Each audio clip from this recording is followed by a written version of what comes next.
సాక్షి దినపత్రిక ఛానల్ ఎడిటర్లు జర్నలిస్టులపై నమోదు చేస్తున్న అక్రమ కేసులు ప్రభుత్వ వేధింపులకు నిరసనగా కాకినాడ కలెక్టరేట్ వద్ద ఏపీయూడబ్ల్యూజే ఆధ్వర్యంలో జర్నలిస్టులు ధర్నా నిర్వహించారు. ఈ సందర్భంగా ఏపీయూడబ్ల్యూజే మాజీ ఉపాధ్యక్షులు Durani, senior journalist Sivanarayana Reddy, Kakinada city press club అధ్యక్షులు రెడ్డిపల్లి రాజేష్లు మాట్లాడుతూ సాక్షి కార్యాలయానికి పోలీసులు వచ్చి వేధింపులకు పాల్పడడం చట్టవిరుద్ధమైన చర్య అని ఖండించారు. సాక్షి పత్రిక కార్యాలయానికి వచ్చి ఎడిటర్ ఆర్ ధనుంజయ రెడ్డికి నోటీసులు ఇవ్వడం, ఇబ్బందికర పరిస్థితులు సృష్టించడం, అక్రమ కేసులు బనాయించడం, అర్ధరాత్రి వరకు హడావిడి చేయడం సరికాదన్నారు. పాత్రికేయులను భయభ్రాంతులకు గురి చేసేలా పోలీసులు వ్యవహరించడాన్ని పాత్రికేయులు ఖండించారు. రాష్ట్ర ప్రభుత్వం ఈ విధంగా వ్యవహరించడం మంచిది కాదని, జర్నలిస్టుల పట్ల ప్రభుత్వ వైఖరి మార్చుకోవాలని అన్నారు. అనంతరం కలెక్టరేట్ ఆవరణలో ఉన్న గాంధీ విగ్రహానికి వినతిపత్రం సమర్పించి కలెక్టరేట్ ఏఓకు వినతిపత్రం అందజేశారు.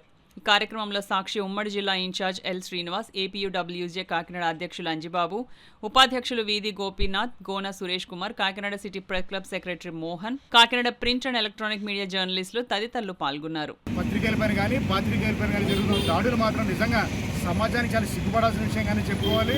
ఎందుకంటే ప్రజాస్వామ్యంగా ప్రజా గొంతుకులు వినిపించే వాళ్ళు పత్రికలు అయితే, ప్రజా వాణిని సమాజానికి ప్రభుత్వానికి తెలియజేసే పత్రికలు అయితే ఏదో వంకతోటి ప్రభుత్వాలు కానీ పోలీసులు కానీ ఏదో వంకతోటి పత్రికా కార్యాలయాలపై దాడి చేయడం మాత్రం నిజంగా చాలా శోచనీయ విషయంగానే చెప్పాలి.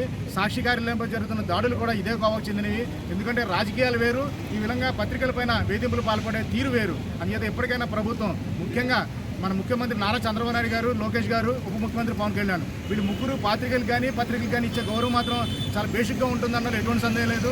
కానీ వీరి హయాంలోనే పత్రికలపై దాడులు జరగడం చాలా శోచనీయ విషయం.